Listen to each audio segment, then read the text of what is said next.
அத்தியாயம் 21. உடல்நிலை சரியில்லாததால் மீயாளுக்கு வைஷ்ணவி வரும் வரை காத்திருக்க முடியவில்லை. அதனால் அன்று மட்டும் விசாலோடு செல்லலாம் என முடிவெடுத்தாள். ஆதிரனோ அவளை அழைத்துச் செல்லலாம் என்ற ஆசையில் இருந்தான். காலையிலிருந்து அவளோடு செலவழித்த நிமிடங்கள் அவனுக்கு இனிமையாயிருக்க, அதே எண்ணத்தோடு மாலையும் அவளை அழைத்துச் செல்லலாம் என நினைத்திருந்தான். அதற்குள் மீயாள் விசாலோடு கிளம்பிச் சென்றுவிட, அதை சிசிடிவியில் பார்த்தவன் புருவம் யோசனையில் நெறிந்தது. இருவரையும் கண்களில் வெறியோடு பார்த்தவன் ரகுவரனின் எச்சரிக்கை ஞாபகம் வர தன்னையே நொந்து கொண்டான். அன்று நண்பர்களோடு அவள் பேசியதை வைத்து அவளை தவிர்க்கத்தான் நினைத்தான். ஆனால் முடியவில்லை. அன்று அவர்கள் விளையாட்டாக கூட பேசியிருக்கலாம். ஆனால் மனிதனின் உணர்வுகளோடு விளையாடுவது இவர்களுக்கெல்லாம் சாதாரணமாக போய்விட்டது. அதனால்தான் ரகுவரன் அவர்களை இந்த அளவு வாட்டுகிறானோ என்று கூட தோன்றியது. ஆரம்பத்தில் இருவருக்கும் இந்த அளவு தண்டனை கொடுக்க வேண்டுமா? ரொம்பவும் கஷ்டப்படுத்துகிறாயே என ஆதிரன் அவர்களுக்கு ஆதரவாக பேசினான்.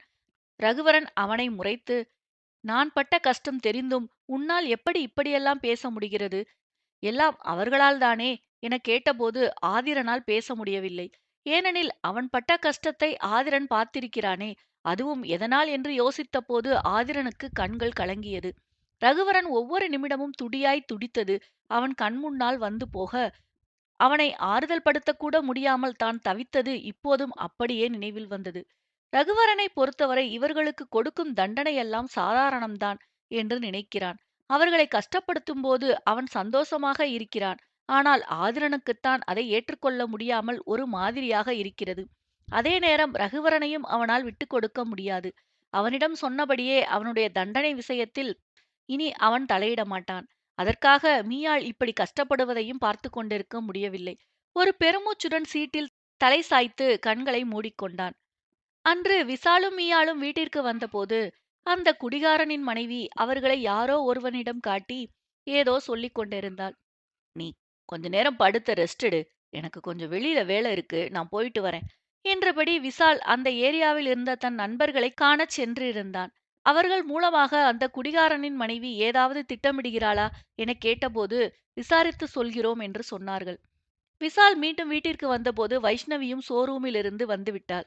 சோர்வுடன் அவர்கள் முன்னால் வந்து அமர்ந்த விசாலை கண்டவர்கள் இருவரும் ஒருவரை ஒருவர் பார்த்து கொண்டு, என்ன விஷால், ஏதாவது பிரச்சனையா? ஏன் உன் முகம் ஒரு மாதிரி இருக்கு என கேட்டார்கள். எல்லாம் அந்த குடிகாரனை பத்தியும் அவன் பொண்டாட்டிய பத்தியும் தான். அந்த பொம்பளை சும்மாவே இருக்க மாட்டா போல இருக்கு. அவ சொன்ன மாதிரியே அவ அண்ணனுங்களை தூண்டி விட்டு ரெடி பண்ணிக்கிட்டு இருக்காளாம்.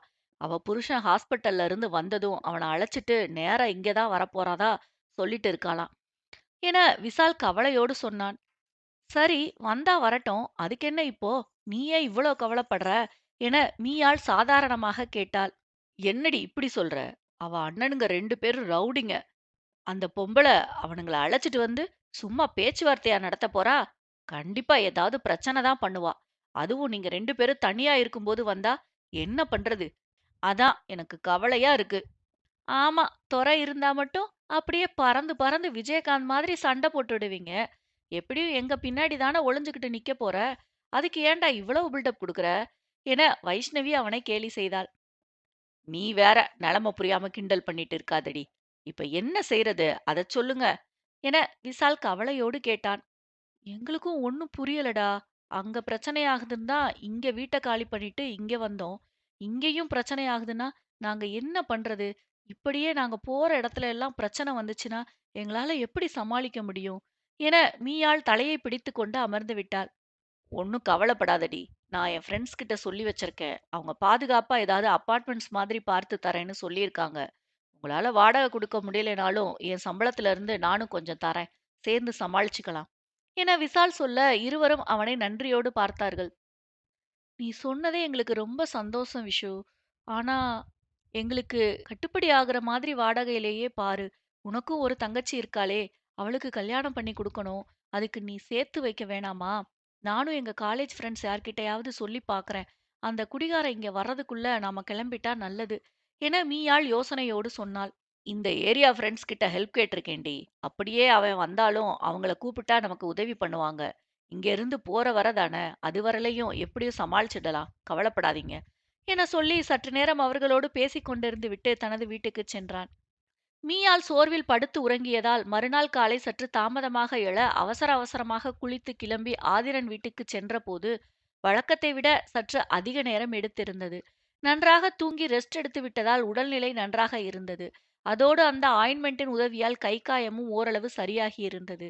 அவனுக்கு இந்நேரம் காப்பியும் கஞ்சியும் கொடுக்கப்பட்டிருக்கும் என அறிந்தவள் ஒருமுறை அவனை பார்த்து மன்னிப்பு கேட்டுவிட்டு பிரேக்ஃபாஸ்ட் செய்யலாம் என நினைத்து மாடி ஏறினாள். அங்கே அவன் அறைக்கதவை தட்டிவிட்டு உள்ளே செல்ல, அவனோ குளித்து கிளம்பி தயாராய் நின்றிருந்தான். கையில் இருந்த ஏதோ ஒரு ஃபைலை புரட்டிக் கொண்டிருந்தவன் அவளை நிமிர்ந்து பார்த்துவிட்டு ஒன்றும் பேசாமல் மீண்டும் ஃபைலில் பார்வையை பதித்திருந்தான். ஆதிரன் ஏதாவது திட்டியிருந்தால் கூட அவளுக்கு ஒன்றும் தெரிந்திருக்காது. ஆனால் அவன் அமைதி அவளுக்கு பயத்தை கொடுத்தது. அதனால் தைரியத்தை வரவைத்துக் கொண்டு, சார் என மெல்லிதாக அழைத்தாள். சொல்லு என்றவன் ஃபைலிலிருந்து பார்வையை திருப்பவில்லை. சாரி சார், இன்னைக்கு கொஞ்சம் லேட் ஆயிடுச்சு என அவள் தயங்கினாள். ஏன் இன்னைக்கு எந்த குடிகாரன்கிட்ட வம்பிழுத்துட்டு வந்த? அதெல்லாம் ஒண்ணும் இல்ல சார். கொஞ்சம் அசதியா இருந்துச்சு. அதான் தூங்கிட்டேன். இனிமே சீக்கிரமா வந்துடுறேன் சார். இதே தான் நீ ஆரம்பத்துல இருந்து சொல்லிட்டு இருக்க. ஆனா ஒரு நாள் சீக்கிரமா வந்ததா சரித்திரமே இல்லையே. உன்னை வேலைக்கு வச்சுட்டு எப்ப வருவேன்னு நான் காத்துக்கிட்டு இருக்க வேண்டியிருக்கு. நான் இங்க உன்னை வேலைக்கு வர சொல்லும்போதே என்ன சொல்லியிருந்தேன்? எனக்கு முன்னால வந்து நீ தான் என்னை எழுப்பி இருக்கணும்னு சொன்னேனா இல்லையா? அத நீ ஒரு நாளாவது செஞ்சிருக்கியா? உன்னை கொஞ்சம் ஃப்ரீயா விட்டா உடனே ரொம்ப தைரியம் வந்துருச்சா? இவன் என்ன சொல்றது, நான் என்ன கேட்கறதுன்னு தோண ஆரம்பிச்சிடுச்சா? என அவளையே கூர்ந்து பார்த்தவாறு கேட்டான். அப்படியெல்லாம் இல்ல சார். நான் எவ்வளவு சீக்கிரம் எழுந்தாலும் இங்க வர லேட் ஆகுது. கிட்டத்தட்ட எங்க காலனில இருந்து உங்க வீடு 3/4 மணி நேரம் இருக்கு சார். நான் எழுந்து கிளம்பி ஒரு காஃபி கூட குடிக்காம நேரா இங்க தான் வரேன். அப்படியும் லேட் ஆயிடுது. இதுக்கு அப்புறம் நான் ஷோரூம் போகணும். அங்க வேலை. அது இதுன்னு எனக்கு ரொம்ப டயர்ட் ஆகுது சார். அதனால தான் இன்னைக்கு கொஞ்சம் எழுந்திருக்க லேட் ஆயிடுச்சு. இனிமே இப்படி ஆகாது சார். முடிஞ்ச வரை சீக்கிரம் வர முயற்சி பண்றேன். இப்ப கூட சீக்கிரம் வர முயற்சி பண்றேன்னு தான் சொல்ற. கண்டிப்பா வந்துடுவேன்னு சொல்ல காணோம். பேசாம ஒண்ணு பண்ணு. நீ இங்கேயே வந்துடு. அப்பத்தான் உன்னால சரியான நேரத்துக்கு வர முடியும். நீ தூங்கிட்டு இருந்தா கூட உன்னை எழுப்ப ஆள் அனுப்புவேன். ஒருவேளை நீ பொய் சொன்னா கூட அதை ஈஸியா கண்டுபிடிச்சிடலாம் பாரு. என்ன சார் சொல்றீங்க? உங்க வீட்டுக்கா? என அவள் அதிர்ச்சியாக கேட்டாள். என் வீட்டுக்கு உன்னை வர வைக்கலாம் தான். ஆனா ரகு அதுக்கு ஒத்துக்க மாட்டான். தோட்டத்தோட ஒட்டி முன்னால என்னோட கெஸ்ட் ஹவுஸ் இருக்கே, பேசாம அங்கேயே தங்கிக்கோ. அது கெஸ்ட் யாராவது வந்தா டிஸ்டர்ப் இல்லாம ஃப்ரீயா தங்கணும்னு கட்டுனது தான். உங்களுக்கு இப்ப அது வசதியா இருக்கும். அவன் சொல்வதெல்லாம் சரிதான். இருந்தாலும் அவனோடு ஒரே இடத்திலேயே தங்குவது அவளுக்கு சரியாய் படவில்லை. ஏற்கனவே தங்களை இவர்கள் படுத்துகிற பாடு கொஞ்சம் நஞ்சம் இல்லை. அவர்கள் வீட்டிற்கே வந்துவிட்டால் இன்னும் என்ன வேண்டுமானாலும் செய்வார்கள். இதுவரை தங்களது பெண்மைக்கு எந்த ஆபத்தும் வந்ததில்லை. ஆனால் எப்போது வேண்டுமானாலும் வரலாம் தானே. இவர்கள் இருவரையும் நல்லவர்கள் பட்டியலில் சேர்க்க முடியாதே. பெண்கள் என்றும் பாராமல் தங்களை பிளாக்மெயில் செய்து தங்களால் செய்ய முடியாது என்று தெரிந்தும் ஏதேதோ தண்டனை கொடுப்பவர்கள் இதை செய்ய மாட்டார்கள் என்று என்ன நிச்சயம்? இதுவரை இருவரும் பொறுமையாக அவர்கள் சொன்னதை கேட்பதற்கான காரணம் தங்களது தாய் தந்தையர்தான். அதே காரணத்தை வைத்து இப்போதும் மிரட்டலாமே. என்ன ஒன்று, அவர்கள் மிரட்டினாலும் அந்த விஷயத்தில் இருவரும் விட்டுக் கொடுக்க மாட்டார்கள். உயிரை விட்டாலும் விடுவார்களே தவிர மானத்தை விடமாட்டார்கள். அதனால் அவர்களது எண்ணம் ஒரு காலும் நடக்காது. ஆனால் எல்லாம் தெரிந்தும் தேவையில்லாமல் சனியனை தூக்கி பனியனில் போட்ட மாதிரி இவர்களிடம் வந்து ஏன் சிக்குவானேன் என நினைத்தாள். இல்ல சார், அது சரி வராது. வேணும்னா இந்த பக்கமே எங்கேயாவது வீடு பார்த்து நாங்க மாறிக்கிறோம் என சொன்னாள். ஏன் சரி வராது? தோட்டத்துல தான் கெஸ்ட் ஹவுஸ் இருக்கு. எந்த பிரச்சனையும் இல்ல. யாரும் உங்கள தொந்தரவு செய்ய மாட்டாங்க. இங்க செக்யூரிட்டிஸும் இருக்காங்க. இத விட உங்களுக்கு வேற என்ன பிரச்சனை வரப்போகுது? என அவன் அவளையே புரியாமல் பார்த்தான். உங்களால பிரச்சனை வந்தா என்ன செய்வது? என நினைத்தவள் முகம் அதை காட்டிக் கொடுக்க, அதைக் கண்டதும் ஆதிரன் முகம் மாறிவிட்டது. அவனின் அந்த முகமும் பார்வையும் எப்போதும் போல் அவளை நடுக்கம் கொள்ள செய்தது. இந்த பார்வையை அவன் பார்த்தால் நிச்சயம் ஆதிரன் அவள் எதிர்பார்க்காததை செய்வான். அவளை நெருங்கி வந்தவன் சுவற்றோடு சேர்த்து அவளை இரு கைகளாலும் அணையிட்டு நிறுத்தினான். நான் உன்கிட்ட முன்ன மாதிரி ஸ்ட்ரிக்டா இல்லையோ? தண்டனை எல்லாம் சரியா கொடுத்திருந்தா நீ இப்படி என்னை எதிர்த்து பேச மாட்ட. ரகு அளவுக்கு என்னோட தண்டனையில பெருசா வீரியம் பத்தல போல. என்ன செய்யலாம்? இனிமே என்னை எதிர்த்து பேசினா உனக்கு வேறு விதமா தண்டனை கொடுக்கலாமா? என அவள் கண்களையே பார்த்து கொண்டு கேட்டான். சார், ப்ளீஸ் கொஞ்சம் கொஞ்சம் தள்ளி நில்லுங்க என அவள் திணறினாள். ஏன் தள்ளி நிக்கணும்? இப்ப நான் உன்னை என்ன பண்ணேன்? என் கை விரல் நகம் கூட உன் மேல படல. பிரச்சனை என்கிட்ட இல்ல. உன்னோட யோசனையெல்லாம் தப்பா இருக்கு. அதனால தான் கண்டதையும் யோசிக்கிற" என நமட்டு சிரிப்புடன் சொன்னான். "அப்படியெல்லாம் இல்ல சார்." "அப்புறம் ஏன் இங்க வரமாட்டேன்னு சொல்ற? என்ன நடந்துடுன்னு உனக்கு பயம்?" அவள் தவிப்போடு அவனைப் பார்த்து, "எனக்கு அதுல விருப்பம் இல்ல சார். அது தவிர வேறு எந்த காரணமும் இல்ல" என பதில் சொன்னாள். அவளை இன்னும் நெருங்கி, "சரி, இன்னைக்கு நீ லேட்டா வந்ததுக்கு உனக்கு தண்டனை கொடுக்கணும்ல. அத கொடுத்துடலாமா?" எனக் கேட்டான். அவன் என்ன செய்வானோ என்ற பதபதைப்புடன், "சார், ப்ளீஸ் இனிமே சீக்கிரம் வர பாக்குறேன்" என சொன்னாள். "அது எப்படிம்மா உனக்கு தண்டனையாகும்? சீக்கிரம் வர்றது உன்னோட கடமை. சோ, இப்ப உனக்கு தண்டனை நிச்சயம்" என சொன்னவன் அவள் தாடையைப் பற்றி நிமிர்த்தி அவள் நெற்றியில் அழுத்தமாக இதழ் பதித்தான். அதிலேயே அவள் சிலிர்த்து நடுங்கிப் போய்விட, அவளையே பார்த்திருந்தவன், "இப்போ இந்த தண்டனை நெற்றியோட நின்னுருக்கு. நாளையில இருந்து நீ லேட்டா வந்தா அது உன் உதட்டுக்கு வரும். சோ, இனிமே லேட்டா வரத பத்தி நீ யோசிக்க கூட கூடாது. அப்புறம் இங்க வரலாமா வேண்டாமான்னு முடிவு பண்ணிட்டு யோசிச்சு சொல்லு. ஏன்னா நீ இங்க வந்தாலும் வரலைனாலும் நீ பயந்தது போலவே நடக்கும். அப்புறம் உன் இஷ்டம்" என சொல்ல அவள் அதிர்ச்சியாக அவனைப் பார்த்தாள். தன் மனதில் நினைத்ததை அவன் எப்படி கண்டுகொண்டான்? அதற்காகத்தான் இந்த தண்டனையா? ஆனால் அவன் முத்தமிட்டதும் எந்தவித அருவருப்பும் இல்லாமல் ஒருவித குறுகுறுப்பாக இருக்கிறதே. இது தெரிந்தால் அவன் தன்னைப் பற்றி என்ன நினைப்பான்? என தவிப்போடு அவனைப் பார்த்தவள், அவன் பார்வையில் இருந்த ஏதோ ஒன்றில் சட்டென்று அறையிலிருந்து வெளியேறி கீழே ஓடிப்போனாள். அத்தியாயம் 22. ஆதிரன் சொன்னதைப் பற்றி வைஷ்ணவியிடம் சொல்ல, அவள் மட்டுமல்ல, விசால், அன்வர், அஜய் மூவருமே இது நல்ல யோசனை என்றுதான் சொன்னார்கள். அதுவும் அந்த குடிகாரனின் மனைவி தேவையில்லாமல் பிரச்சனை செய்வது தெரிந்ததிலிருந்து அன்வர் அங்கிருந்து உடனே காலி பண்ணி வேறு வீட்டுக்குச் செல்லுங்கள் என அதையே சொல்லிக் கொண்டிருக்கிறான். மீயாளுக்கும் இது சரியான யோசனை என்று தோன்றாமல் இல்லை. ஆனால் இன்று நடந்ததை வைத்துப் பார்த்தால் என்ன வேண்டுமானாலும் நடக்கலாம் என அவளுக்குள் ஒரு பயம் கவ்விக்கொண்டது. அதன் காரணமாகவே உடனே அந்த யோசனையை ஏற்றுக்கொள்ள அவளுக்கு மனம் வரவில்லை. "முதல்ல வீடு பார்க்கலாம்டா. எதுவும் செட் ஆகலன்னா, அதுக்கு அப்புறம் இந்த யோசனைய பார்த்துக் கொள்ளலாம்.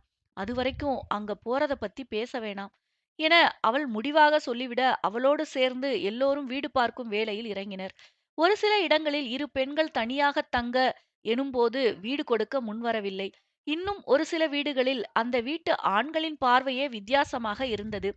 அதைப் பார்த்ததும் மீயாளே வேண்டாம் என சொல்லி வந்து விடுவாள். இப்படியே ஒரு வாரம் கடந்திருக்க, அன்றைய ஆதிரன் தண்டனைக்குப் பிறகு ஒரு நாளும் அவள் நேரம் கழித்துச் சென்றதில்லை.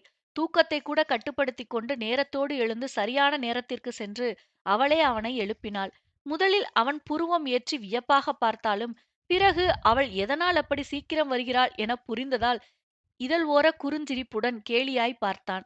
அவன் பார்வையில் முகம் சிவந்தாலும் கண்டுகொள்ளாமல் பேஸ்ட் பிரஷ் எடுத்துக் கொடுப்பதிலிருந்து சாப்பிட வைத்து கிளப்புவது வரை எல்லாவற்றையும் சரியாக செய்ய ஆரம்பித்தாள்.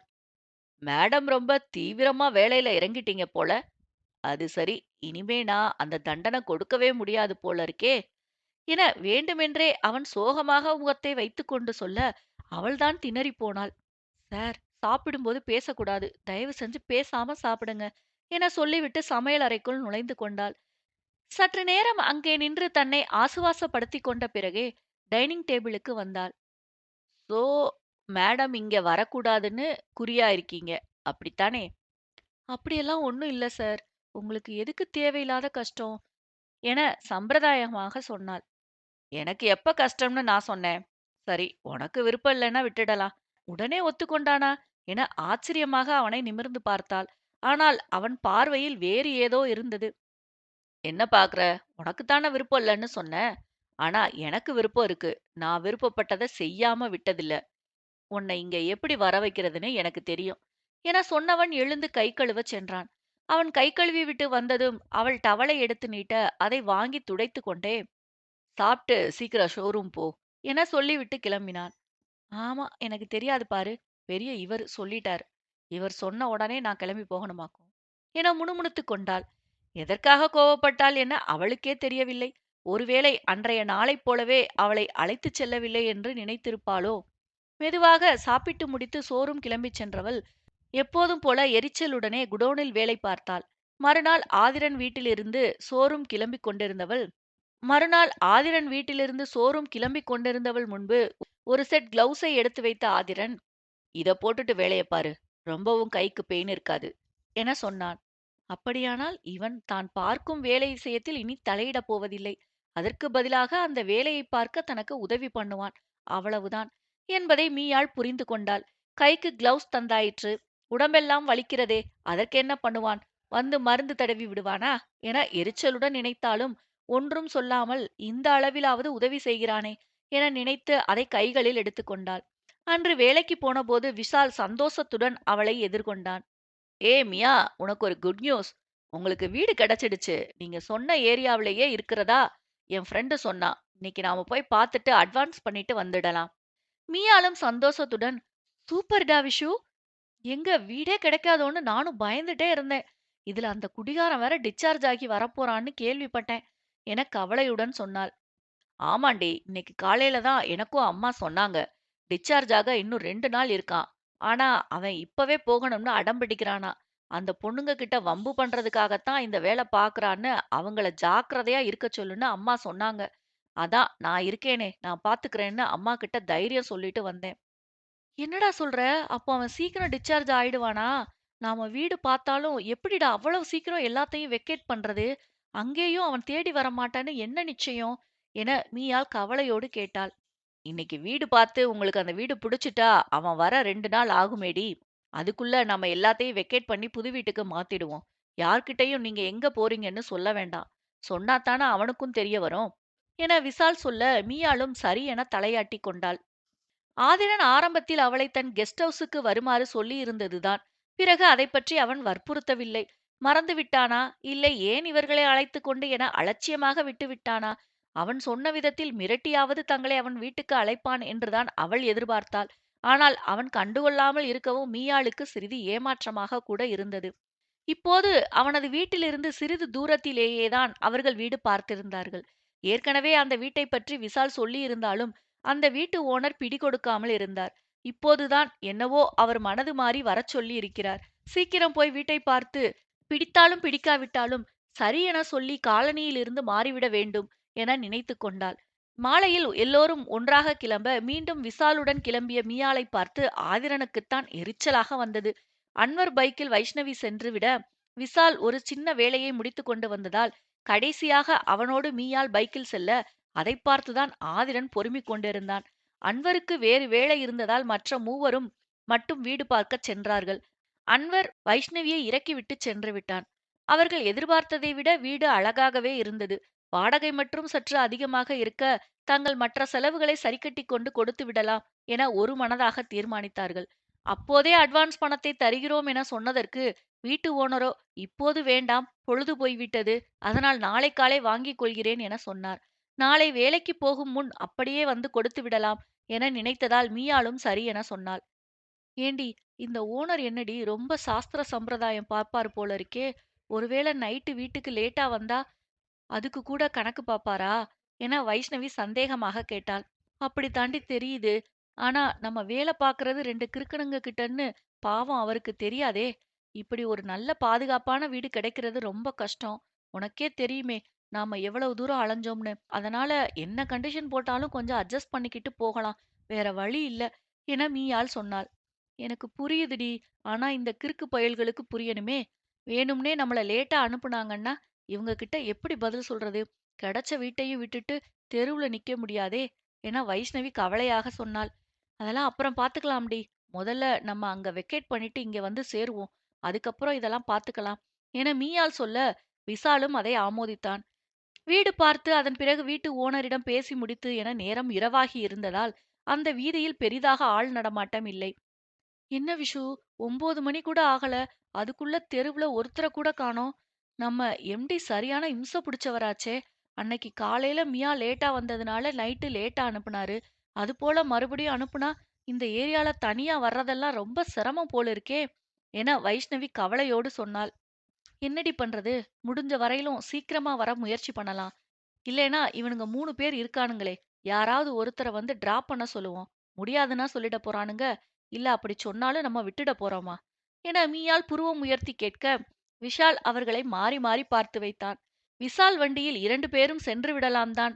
ஆனால் இப்போதே காலனியில் அந்த குடிகாரனின் மனைவி கண்டபடி பேசி வைப்பதால் இருவரையும் ஆட்டோவில் ஏற்றிவிட்டு பிறகு அவன் வண்டியில் பின்னாலேயே வீட்டிற்குச் செல்லலாம் என நினைத்திருக்க, அவர்கள் கெட்ட நேரம். அந்த பக்கம் ஒரு ஆட்டோ கூட வரவில்லை.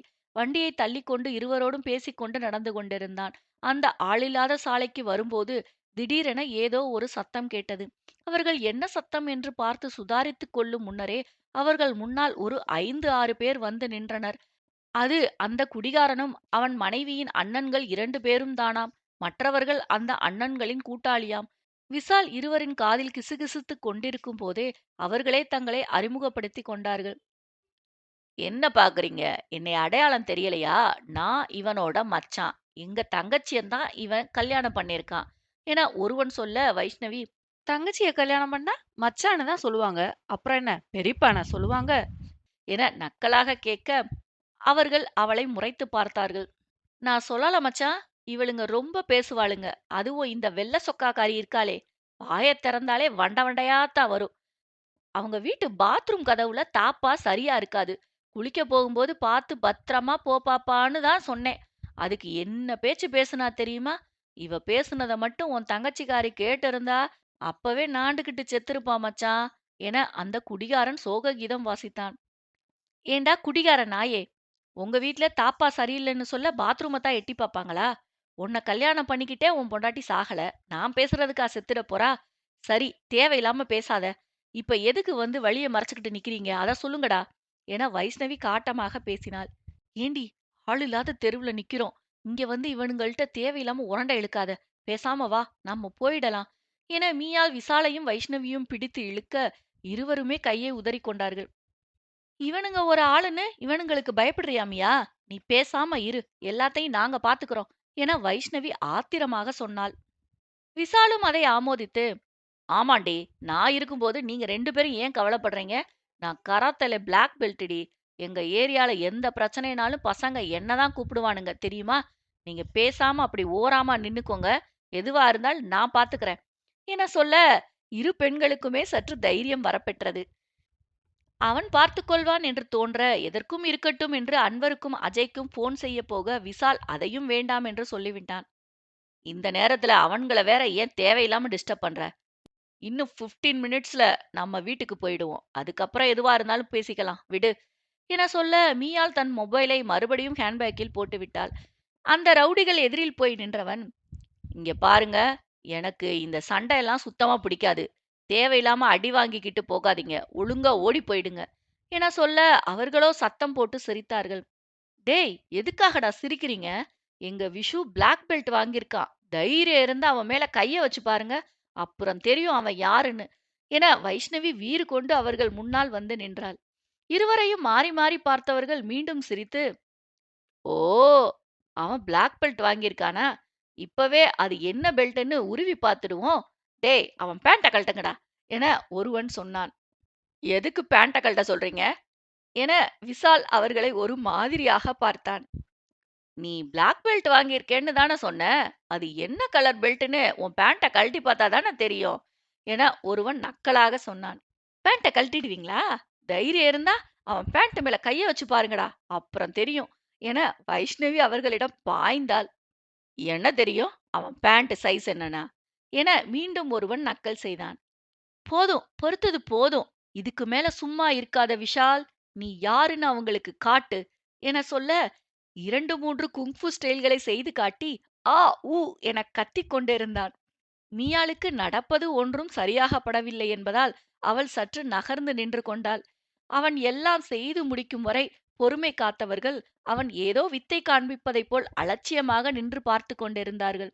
அவன் எல்லாம் செய்து முடித்ததும், அவ்வளோதானே, முடிஞ்சிடுச்சா என ஒருவன் கேட்டான். விசாலும், முடிஞ்சிடுச்சு. என்ன, பயந்துட்டீங்களா? பாத்தீங்கல்ல என்னோட திறமைய. இதுக்கே நீங்க அவுட் ஆயிடுவீங்க என சொல்ல, அடுத்த நிமிடம் அவன் விசாலின் மூக்கில் குத்தினான். அதில் விசாலுக்கு மூக்கிலிருந்து பொல பொலவென்று ரத்தம் கொட்ட ஆரம்பித்தது. ஏற்கனவே இப்படி ஏதாவது நடக்கும் என மீயால் எதிர்பார்த்து இருந்ததால் அவள் அவ்வளவாக அதிர்ச்சி அடையவில்லை. ஆனால் வைஷ்ணவி பெரிதாக அதிர்ந்தாள். எவ்வளவு தைரியம் இருந்தா அவன் மேல கைய வச்சிருப்பீங்க என வைஷ்ணவி பாய்ந்து கொண்டு வர, அவர்களில் ஒருவன், கைய என்ன, காலையும் வைப்போம் என அவனை உதைத்து தள்ளினார்கள். டேய், காலையும் வச்சிட்டீங்களா? என்னடா அவன் அடி வாங்குறான்னு பாக்குறீங்களா? எல்லா ஹீரோவும் முதல்ல அடிதான் வாங்குவாங்க. அதுக்கு அப்புறம்தான் அவங்க பவரே தெரியும் என வைஷ்ணவி தெனாவட்டாக அவர்களை முறைத்து கொண்டு நிற்க, தங்கள் கையில் இருந்த எதையோ ஒன்றை எடுத்து விசால் மேல் குறிவைத்து வீசினார்கள். அதை பார்த்தவன் சடுதியில் குனிந்துவிட, அது சரியாக நிமிர்ந்து நின்று அவர்களிடம் சண்டையிட்டுக் கொண்டிருந்த வைஷ்ணவின் தலையை பலம் பார்த்தது.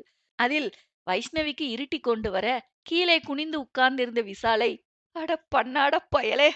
என பார்த்து கொண்டிருக்க, இன்னொரு பொருள் வந்து தாக்கியதில் வைஷ்ணவி அப்படியே மயங்கி விழுந்தாள். மயங்கி விழும் கடைசி நிமிடம் வரை விசாலை இன்ன வார்த்தை என்று இல்லாமல் சகட்டு மெனிக்க திட்டிவிட்டே மயங்கி விழுந்தாள். அவள் மயங்கி விழுந்தவரை நல்லதுதான் என இருவருமே நினைத்து கொண்டார்கள். ஏனெனில் அவள் பேச பேசதான் எதிரில் இருந்த ரவுடிகளுக்கு கோபம் வந்து விசாலை பதம் பார்த்து கொண்டிருந்தார்கள்.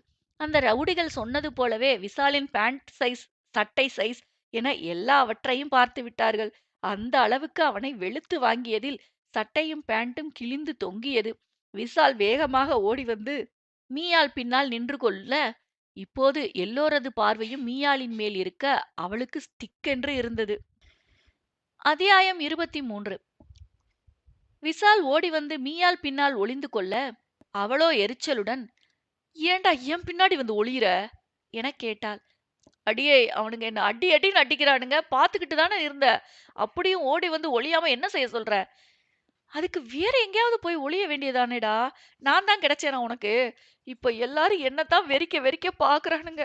என்ன செய்யறதுன்னு தெரியலையே" என அவள் பயத்துடன் சொன்னாள்.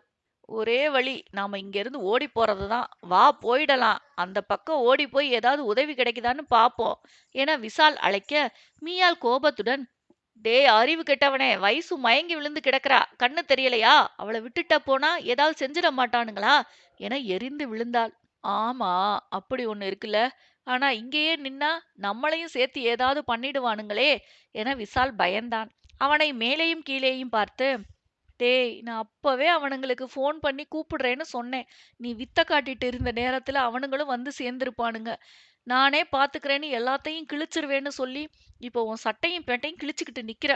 நீ மாட்டிக்கிட்டது இல்லாம, இப்ப எங்க 2 பேரையும் சேர்த்து மாட்டி விட்டுருக்க. அறிவுகெட்ட மட்ட பயலே" என மீயாள் அவனை கண்டபடி திட்டி தீர்த்தாள். "அறிவுகெட்ட மடப்பயலா? 2ம் ஒண்ணுதானே?" என விசால் நேரம் கெட்ட நேரத்தில் சந்தேகம் கேட்டான். "டேய் தெண்ட கருமாந்திரம், அதை கேட்க வேண்டிய நேரமாடா இது? இப்ப என்ன பண்றது? அத சொல்லுடா." "எனக்கும் தெரியலடி. என்ன கேட்டா, இங்கிருந்து ஓடி போய் ஏதாவது உதவி கிடைக்குதான்னு பார்க்கலாம்" என விசால் அதையே சொன்னான். "டேய், இங்கிருந்து 10 ஸ்டெப் வைக்க முடியுமா உன்னால? ஏற்கனவே நொண்டி நொண்டி தான் என் பக்கத்துல ஓடி வந்த. இதுல நீ உதவி கேட்கறதுக்கு உசேன் போல்ட் மாதிரி ஓடி போயிடுவியாக்கும். ஓடுனா உன்னையும் விட்டுட்டு நான் தான் ஓடுற மாதிரி இருக்கும். பரவாயில்லையா?" என மீயாள் எரிச்சலோடு கேட்டாள். "ஐயோ தாயே! நீ நிக்கிறதால தான் உன் பின்னால தைரியமா உன்னை புடிச்சுக்கிட்டு நின்னுகிட்டு இருக்கேன். நீ நகர்ந்தா நிச்சயம் நானும் மயக்கம் போட்டு விழுந்துடுவேன். தயவு செஞ்சு என்னை விட்டுட்டு போயிடாதடி" என விசால் பயத்துடன் அவள் கைகளை பற்றிக் கொண்டான். என்ன செய்வதென்று தெரியாமல் மீயாளும் விசாலும் பதட்டத்துடன் இருக்க, அவர்கள் பின்னால் ஒரு கார் வந்து நின்றது. திடுக்கிட்டு இருவரும் திரும்பி பார்க்க, அந்த காரிலிருந்து இறங்கிய ஆதிரனை பார்த்ததும் தான் இருவருக்குமே ஆசுவாசமாக மூச்சு விட முடிந்தது. மீயாள் அவனை நோக்கி ஓடுவதற்கு முன்னால் விசால் நொண்டியபடி அவன் அருகில் சென்று, "ஆதி சார்" என நின்று கொள்ள, அவனோ மீயாளைத்தான் பார்த்திருந்தான். ஆதிரனை பார்த்ததும் கண்களை மூடி நிம்மதி பெருமூச்சுடன், "ஆதிரன்" என்றபடி மீயாள் அவன் கைகளைப் பற்றிக் கொள்ள, அவளையே அவன் ஆழ்ந்து பார்த்து கொண்டிருந்தான். "இது யாரு? புது பிளாக் பெல்ட்டா?" என ஆதிரனை பார்த்து ஒருவன் கிண்டலாக கேட்டான். "யாரா இருந்தா என்னடா?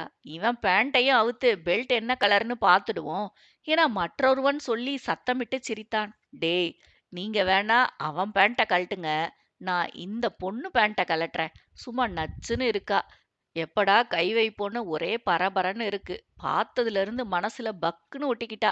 என்ன ஆனாலும் இன்னைக்கு இவள விடக்கூடாதுடா" என ஒருவன் மீயாளை வக்கிரமாக பார்த்தபடி பேசிக் கொண்டிருக்க, ஆதிரன் முகம் கோபத்தில் தகதகவென ஜொலித்தது. தன் கைகளை பிடித்திருந்த மீயாளை கைகளை எடுத்து விட்டவன் வேகமாக அவன் அருகில் சென்று அவன் வாய் மேலேயே ஒரு குத்துவிட அவன் பற்களில் சில உடைந்து கீழே விழுந்தது. அத்தனை ஆக்ரோசத்துடன் அவன் வாயில் குத்தியிருந்தான். அதுவரை விசால் பயத்துடன் தான் அவர்களை பார்த்து கொண்டிருந்தான். ஆனால் ஆதிரன் ஆடிய கதகளி ஆட்டத்தை பார்த்த பிறகு அவனுக்கு கண்கள் இருட்டி கொண்டு வர அப்படியே மயங்கி விழுந்தான். அப்போது மீயாளுக்குத்தான் ஏற்கனவே மயங்கி விழுந்து கிடந்த வைஷ்ணவியை பார்ப்பதா, இப்போது மயங்கி விழுந்த விசாலை பார்ப்பதா, எல்லோரையும் போட்டு புரட்டி எடுத்துக் கொண்டிருந்த தீரனை பார்ப்பதா என கண்ணை கட்டியது. ஒருவரையும் விடாது வெறி தீரும் வரை கண்ணா பின்னாவென ஆதிரன் அடித்து துவைத்து கொண்டிருக்க, ஒரு கட்டத்திற்கு மேல் அவன் வெறியாட்டம் கண்டு மீயாள் அதிர்ந்து போய்விட்டாள். இன்னும் கொஞ்ச நேரம் விட்டாலும் அவர்களை கொன்று விடுவான் என்பது போல் இருக்க, இதற்கு மேல் தாமதிக்க கூடாது என மீயாள் வேகமாக சென்று, சார் போது விடுங்க என எவ்வளவு கெஞ்சி கேட்டும் அவன் கண்டுகொள்ளவே இல்லை. ஒரு கட்டத்திற்கு மேல் அவளுக்கும் பொறுமை பறக்க, தீரன் என்று சற்று அதட்டி அழைக்க, அப்போதுதான் ஆத்திரத்தில் ஓங்கிய கை ஓங்கியபடி நின்றதோடு அப்படியே அவளை அழுத்தமாக திரும்பி பார்த்தான். போதும் அவங்கள விடுங்க. இதுக்கு மேல ஒரு அடி அடிச்சாலும் கண்டிப்பா அவனுங்க செத்துடுவானுங்க. அப்புறம் நீங்க கொலைகேஸ்ல தான் உள்ள போகணும். அவனுங்க உன்னை என்ன பண்ண இருந்தாங்கன்னு தெரிஞ்சும் அவனுங்களை விட சொல்றியா? நாளைக்கே மறுபடியும் உன்னை தேடி வரமாட்டாங்கன்னு என்ன நிச்சயம்? மாட்டேன். என்னால அதை அனுமதிக்க முடியாது. நான் ஜெயிலுக்கு போனாலும் பரவாயில்ல. இவனுங்களை சும்மா விட மாட்டேன். இல்லனா நாளைக்கு உனக்கு கண்டிப்பா ஆபத்து வரும் என கண்களில் கனலுடன் சொன்னான். அவ்வளவு தூரம் யோசிக்காதீங்க தீரன். இவனுங்களால என்ன எதுவும் பண்ண முடியாது. சும்மா மிரட்டுறதுக்காகத்தான் அப்படி சொல்லி இருப்பானுங்க. இப்போ இவனுங்க வாங்கின அடியே ஆயுசுக்கும் மறக்காது. மறுபடியும் என்ன தேடி வருவானுங்களா? நீங்க பயப்படாதீங்க தீரன். எதுவும் ஆகாது. அவனுங்க விடுங்க. அவங்க போகட்டும். அவனுக்கு அவர்களை விட மனதே இல்லை. அதனால் முகம் இறுக நின்று கொண்டிருக்க, அவளே அவனை அணைத்தவள், தீரன் எனக்காக ப்ளீஸ் என சொல்ல, அவனும் அதன் பிறகுதான் இறுக்கம் தளர்ந்து அவளை அணைத்து கொண்டான்.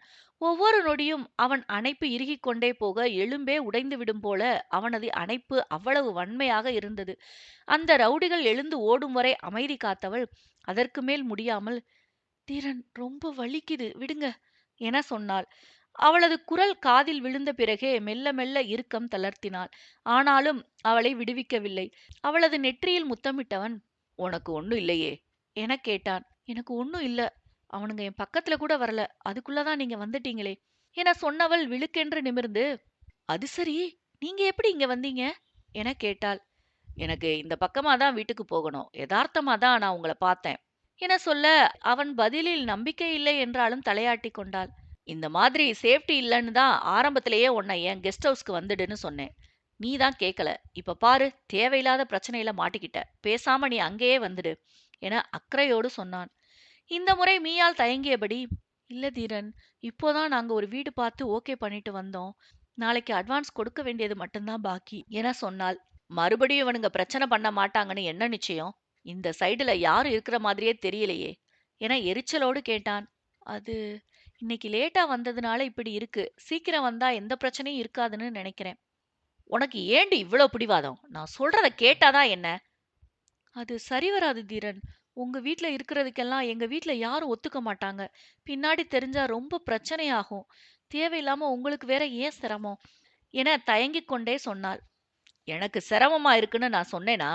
என்ன சொன்னாலும் கேட்கவே கூடாதுன்னு முடிவுல இருக்கியா என அவன் கோபத்தோடு கேட்க, மீயாள் தலை குனிந்து நின்று இருந்தாள். அவள் இரு கன்னத்தையும் தன் ஒரு கையால் பற்றி முகம் நிமிர்த்தியவன், பதில் சொல்லுடி, நீ வர போறியா இல்லையா என கேட்டான். சாரி தீரன், ப்ளீஸ் என்ன வற்புறுத்தாதீங்க என தடுமாறியபடி சொன்னாள். உன்னை வற்புறுத்த கூடாது அவ்வளவுதானே. ஆனா உன்னை எப்படி வர வைக்கிறதுன்னு எனக்கு தெரியும் என சொன்னவன் அவள் இதழ் நோக்கி குனிய போக அவள் மிரண்டு விழித்தாள். அவளின் பார்வையில் இளகியவன் பிறகு நெற்றியில் இதழ் பதித்து, இவங்க 2 பேரும் எழுந்துடுவாங்களா இல்ல ஹாஸ்பிட்டலுக்கு கூட்டிட்டு போகணுமா என கேட்டான். அதிர்ச்சியில வந்த மயக்கம்தான், அதனால எழுத்துடுவாங்கன்னு தான் நினைச்சேன். ஆனா ரொம்ப நேரமா எழல. எதுக்கும் ஹாஸ்பிட்டலுக்கு கூட்டிட்டு போயிடுவோம் தீரன் என சொல்ல, இருவரும் சேர்ந்து அவர்களை பின்னிருக்கையில் அமர வைத்தனர். வைஷ்ணவியை அமர வைக்க மீயாள் உதவி செய்ய, விசாலை ஆதிரன் மட்டுமே தூக்கி கொண்டு வந்து அமர வைத்தான். மீயாள் உதவி செய்ய வந்தபோது கூட, நான் பார்த்துக் கொள்கிறேன், நீ போ என்று சொல்லிவிட்டான். ஓரளவுக்கு அவனின் பொறாமை குணம் தெரியும் என்பதால் மேலும் அவனை வற்புறுத்தவில்லை. அவனே செய்யட்டும் என விட்டுவிட்டாள். அவள் வந்து முன்னிருக்கையில் ஏறிக்கொள்ள, ஆதிரன் காரை ஸ்டார்ட் செய்தான். அங்கேயே பக்கத்தில் இருக்கும் மருத்துவமனைக்கு அவர்களை கொண்டு சென்று சேர்க்க, அதிர்ச்சியில் வந்த மயக்கம் என்பதால் சற்று நேரம் பிடிக்கும் என்று சொன்னார்கள். இந்த நேரத்தில் யாரையும் அழைக்க முடியாது என்பதால் மீயாளே அவர்களை பார்த்து கொள்ளலாம் என நினைத்திருக்க, ஆதிரனுக்கோ அந்த மருத்துவமனை வாசனையே ஒத்துக்கொள்ளவில்லை. அதோடு அவன் ஏதோ நெருப்பில் இருப்பதைப் போல மருத்துவமனையை சுற்றி சுற்றி பார்க்க அவளுக்குத்தான் ஏதோ மாதிரி இருந்தது. இவனை இங்கே கொண்டு வந்து துன்பப்பட வைக்க வேண்டுமா என நினைத்தவள் நர்ஸிடம் அவர்களை பார்த்து கொள்ள சொல்லிவிட்டு அவனை அழைத்து கொண்டு வெளியே வந்தாள். சாப்பிட்டீங்களா தீரன் என ஆதிரனின் சோர்ந்த முகத்தை பார்த்து கேட்க அவன் இல்லை என்பதாக தலையசைத்தான். அவனை அழைத்துச் சென்று கேண்டீனில் ஏதாவது உணவு இருக்கிறதா என பார்க்க அங்கே எல்லா உணவும் தீர்ந்து போயிற்று. பிரெட்டும் டீயும் வாங்கி இருவரும் சிறிதாக பசியை தீர்த்து கொண்டார்கள். அங்கிருந்து வெளியில் வந்து பார்க்கிங்கில் நின்ற காரில் ஏறி அமர்ந்தவர்கள் சற்று நேரம் அமைதியாக இருந்தார்கள். நீங்க கிளம்புங்க தீரன், நான் இவங்கள பாத்துக்கிறேன். உங்களுக்கு ஹாஸ்பிட்டல் ஸ்மெல் ஒத்துக்கலன்னு நினைக்கிறேன். ரொம்ப சிரமப்படுறீங்க. காலையில அன்வர், அஜய் 2 பேரையும் வர சொல்லிட்டு நான் போய் ஃப்ரெஷ் ஆயிட்டு வந்துடுவேன் என சொன்னாள். அது எப்படி நீ தனியா சமாளிப்பையால்? நான் உன்னை தனியா விட்டுட்டு எங்கேயும் போகல. இங்க நான் எங்க தனியா இருக்கேன் தீரன்? எவ்வளவு டாக்டர்ஸ், நர்ஸ் எல்லாம் இருக்காங்க. அவங்க கூட தானே இருக்க போறேன். அதோட அவங்க 2 பேருக்கும் எப்ப வேணும்னாலும் விழிப்பு வரலாம். அதனால நான் பக்கத்திலேயே இருக்கணும். நீங்க நாளைக்கு ஆபீஸ் போகணும். நிறைய வேலை இருக்கும். அதனால கிளம்புங்க என சொன்னாள். ஆனா நான் உன்னை எப்படி என அவன் ஆரம்பிக்க அவன் வாயை தன் கரத்தால் மூடி, நான் சமாளிச்சுக்கிறேன். ப்ளீஸ் நீங்க கிளம்புங்க என சொன்னாள். அவள் கண்களையே பார்த்தவன் அவள் கரத்தில் அழுத்தமாக இதழ் பதிக்க சட்டென்று கையை தன் பக்கம் இழுத்து கொண்டாள். அவள் முகம் நன்றாக சிவந்துவிட அவளை ஆசையாக பார்த்தவன் அவள் கன்னத்தில் இதழ் பதிக்க அவள் திடுக்கிட்டு, தீரன் என்ன இது? Car parking. நிறைய பேர் வந்துட்டு போவாங்க. சோ ப்ளீஸ் என சொல்ல அவன் முகத்தில் ஏமாற்றம் அப்பட்டமாக தெரிந்தது. காரிலிருந்து இறங்கிக் கொண்டவள், நாளைக்கு ஷோரூம் வர முடியுமான்னு தெரியல தீரன். என்னன்னு பார்த்துட்டு நாளைக்கு இன்ஃபார்ம் பண்றேன் என சொன்னாள். என் நம்பர் இல்லாம எப்படி இன்ஃபார்ம் பண்ணுவ என அவன் புருவம் உயர்த்தி கேட்டான். அது நான் எப்பவும் மேனேஜருக்கு தான் இன்ஃபார்ம் பண்ணுவேன் என அவள் தயக்கத்தோடு சொன்னாள். சரி, ஓகே, கிளம்புறேன், பாய் என அவன் விடைபெறப் போக மீயாள் அவசரமாக இடையிற்று. அது தீரன் உங்க நம்பர் என இழுத்தாள். அது எதுக்கு மேடம்? நீங்க தான் எப்பவும் மேனேஜர் கிட்டயே பேசிடுவீங்களே என அவன் குறும்பாக சிரித்தான். இல்ல தீரன், ஆபீஸ் சம்பந்தமானா அவர்கிட்ட பேசிடுவேன். ஆனா என அவள் திணறினாள். ஆனா என்ன? ஆபீஸ் சம்பந்தமா இல்லாம வேற என்ன என்கிட்ட பேச போற என அவன் கேலிச் சிரிப்போடு கேட்டான். அது அது நான் வேற ஒன்னும் பேச போறதில்ல. இது போல ஏதாவது எமர்ஜென்சினா கூப்பிடுவேனே, அதுக்காக தான் கேட்டேன். திக்கி திணறி திண்டாடி ஒரு வழியாக சொல்லி முடித்தாள். ஓ, அப்படி அப்படி. சரி, நோட் பண்ணிக்கோ என அவன் நம்பரை சொல்ல தன் மொபைலில் சேமித்து கொண்டவள் உடனே அவனுக்கு கால் செய்து தன் நம்பரையும் குறித்து கொள்ளச் சொன்னாள். என் நம்பர் தான் உன்கிட்ட இல்ல, ஆனா உன் நம்பர் என்கிட்ட இருக்கு என சொல்லி புன்னகைத்தான். ஆச்சரியமாக விழி விரித்தவள் பிறகு இதில் ஆச்சரியப்பட என்ன இருக்கிறது, தன் பயோடேட்டாவிலிருந்து நம்பரை எடுத்திருப்பான் என நினைத்து கொண்டாள். சரி தீரன், வீட்டுக்கு போயிட்டு பத்திரமா சேர்ந்துட்டேன்னு எனக்கு ஒரு மெசேஜ் போடுங்க என சொன்னாள். போனே பண்றேன், எப்படியும் நீ தூங்க மாட்டதானே என சொன்னவன் அவளிடம் தலையாட்டி விடைபெற்று கொண்டு கிளம்பினான். சொன்னபடியே போனதும் அவளுக்கு போன் செய்தான். இருவரும் சற்று நேரம் பேசிக் கொண்டிருக்க அவளுக்கு தூக்கம் கண்களை சுழற்றியது. பக்கத்திலேயே இருந்து பெட்டில் படுத்து அப்படியே உறங்கிப் போனாள். அத்தியாயம் 24. இரவு இருந்த சோர்வு காரணமாக மீயால் நன்றாக உறங்கிவிட விடியற்காலையில்தான் விழிப்பு தட்டியது. அவள் எழுந்து பிரஷ் செய்து காப்பி குடித்த பின்னர்தான் வைஷ்ணவியும் எழுந்தாள். வைஷ்ணவி எழுந்ததும் தான் எங்கே இருக்கிறோம் என சுற்றி முற்றிலும் பார்த்து அது மருத்துவமனை என்றதும் தனக்கு என்ன ஆனது என கேட்டாள். நேற்று அந்த பாடு படுத்திவிட்டு என்ன ஆனது என்ற கேள்வி வேறா என்ற எரிச்சலில், நேத்து நடு ரோட்ல விழுந்து கிடந்த, போனா போயிட்டு போகுதுன்னு பொறுக்கிட்டு வந்து இங்க போட்டேன் என மீயாள் கடுப்போடு சொன்னாள். அவள் சொன்ன விதத்தில் அதிர்ந்த வைஷ்ணவி, என்னது, ரோட்ல கிடந்த என்ன பொறுக்கிட்டு வந்தியா? என்னடி இப்படி சொல்ற என கேட்டாள். ஏன் மேடம், நேத்து நீங்க அடிச்ச கூத்தெல்லாம் உங்களுக்கு மறந்து போச்சா? உன்னையெல்லாம் அப்படியே தொலையட்டும்னு விட்டுட்டு வந்திருக்கணும். போனா போயிட்டு போது, ஃப்ரெண்டா போயிட்டியேன்னு தான் இங்க தூக்கிட்டு வந்தேன் என மீயாள் வைஷ்ணவியை முறைத்து பார்த்தாள். ஆமா மீயா, அவள சும்மா விடாத. அவளாலதான் நேத்து அவனுங்க கிட்ட நான் தேவையில்லாம அடி வாங்கினேன். இவள அங்கேயே விட்டுட்டு வந்திருக்க வேண்டியதுதானே, எதுக்கு அழைச்சிட்டு வந்த என்றபடி பக்கத்து பெட்டில் படுத்திருந்த விசாலும் அவளை உசுப்பேற்றி விட்டான். அவன் நேற்று வாங்கிய அடியில் உடல் அசதியில் இப்போதுதான் தூக்கம் கலைந்து கண் விழித்தான். அடடே, அர்னால்டு சார் நீங்களா? என்ன சார், அதுக்குள்ள முழிச்சிட்டீங்களா நீங்க எழுந்திருக்கணும் தானே ரொம்ப நேரமா காத்துக்கிட்டு இருக்கேன். நேத்து வாங்குன அடியில பாடி பஞ்சர் ஆகி பாடையில போயிடுவேணும்ல நினைச்சிட்டு இருந்தேன். அவள விட்டுட்டு வர்றது இருக்கட்டும்டா பரதேசி. உன்னையெல்லாம் உயிரோட தூக்கிட்டு வந்ததே பெரிய விஷயம். அவளையாவது ஒரு லிஸ்ட்ல சேர்த்துக்கலாம்டா. அவங்கள உசுப்பி மட்டும்தான் விட்டா. ஆனா நீ பண்ணதெல்லாம் வரலாற்றுல கல்வெட்டுல பொறிச்சு வைக்கணும் என மீயால் உச்சக்கட்ட கோபத்தில் சொல்லிக் கொண்டிருக்க, அப்படி நாம என்ன செஞ்சுட்டோம்னு நம்மள இப்படி புகழ்றான்னு தெரியலையே என விசால் அவளை பார்த்து பல்லை காட்டினான். நீ எதுக்கோ என்ன புகழ்றேன்னு தெரியுது. ஆனா எதுக்குன்னு தான் தெரியல. ஒருவேளை அந்த ரவுடிங்க முன்னால எதிர்த்து நின்னு சண்டை போட்டேனே அதுக்காகவா என விசால் ஆவலோடு கேட்டான். நீ எல்லாம் என்ன ஜென்மம்டா? இன்னும் கூட உன்ன புகழ்வேன்னு நினைச்சுக்கிட்டு இருக்க பாத்தியா? அங்க நிக்கிறடா நீ. எப்படி எப்படி? நீ எதிர்த்து நின்னு சண்டை போட்டியா? 2 கை தட்டினா தான்டா ஓசை வரும். ஒரு கை தட்டினா ஓசை வராது. நீ அவங்க கை ஓங்குன உடனேயே கால்ல விழுந்துட்டடா. அப்புறம் எங்க இருந்து நீ எதிர்த்து நின்னு சண்டை போடுறது? என மீயாள் கோபத்துடன் அவனை திட்டிக் கொண்டிருக்க, அந்த நேரம் சரியாக அன்வரும் அஜயும் வந்து சேர்ந்தனர். என்ன பிரச்சனை? இங்க என்ன ஓடிட்டு இருக்கு என அஜய் கேட்டான். அவர்களிடம் நேற்று நடந்ததை ஒன்று விடாமல் மீயால் புட்டு புட்டு வைக்க அன்வரும் அஜயும் விழுந்து விழுந்து சிரித்தனர். ஏண்டா, பக்கத்து தெருவுல சண்டைனா இங்க இழுத்து போத்திட்டு தூங்குவ. உனக்கெல்லாம் இது தேவையா? அப்பவே ஓடி வந்திருந்தா உன் சட்டை பேண்டாவது மிச்சமா இருந்திருக்கும்ல என அன்வர் சிரித்தான். எது? சண்டைனா இழுத்து போத்திக்கிட்டு தூங்குவியா? எங்ககிட்ட பிளாக் பெல்ட்ன்னு சொன்னியேடா என வைஷ்ணவி விசாலை பார்த்து அதிர்ச்சியாக கேட்டாள். பிளாக் பெல்ட்டா? இவனா? எந்த கடையில வாங்குனதுன்னு சரியா கேட்டீங்களா என அன்வர் மீண்டும் சிரித்தான். அடியே மியா, நமக்கு தாண்டி இவனை பத்தி தெரியல. ஆனா அந்த ரவுடிங்க கரெக்டா கண்டுபிடிச்சிட்டானுங்க. அதனாலதான் பேண்ட கழட்டு பெல்ட்ட பாக்குறோம்னு சொன்னானுங்க போல் இருக்கு என வைஷ்ணவி அவனை முறைத்தாள். விசால் அசடு வழிந்தவாறு, அது 2 பொண்ணுங்கள பார்த்ததும் ஒரு ஆர்வத்துல பொங்கிட்டேன். ஆனா அவங்க இவ்ளோ ஸ்ட்ராங்கா இருப்பாங்கன்னு எனக்கு தெரியாம போச்சுடா. பார்க்க நோஞ்சா மாதிரி இருந்தானுங்க. சரி சும்மா நம்ம கெத்த காட்டுவோம்னு இறங்கிட்டேன். ஆனா ஒவ்வொருத்தர் அடியும் இடி மாதிரி விழுந்துச்சுடா என புலம்பினான். எத? கெத்த காட்டுனியா? கொஞ்சம் விட்டா அவனுங்க உனக்கு சொர்க்கத்தையே காட்டியிருப்பானுங்க. இவன் கெட்டது இல்லாம இவன் கெட்டது இல்லாம சண்டாள பையன் எங்களையும் சேர்த்து மாட்டி விட பார்த்தான்டா. உங்கள கூப்பிடலாம்னு சொன்னதுக்கு அதெல்லாம் வேண்டாம் நானே பாத்துக்கிறேன்னு பில்டப் வேற. ப்ரூஸ்லி மாதிரி 4 குங்ஃபு ஸ்டைல் போற போட்டு காட்டுறான் என மீயாள் எரிச்சலுடன் சொல்லிக் கொண்டிருந்தாள். எனக்கு அவனுங்க அடிச்சது கூட பிரச்சனை இல்லடா.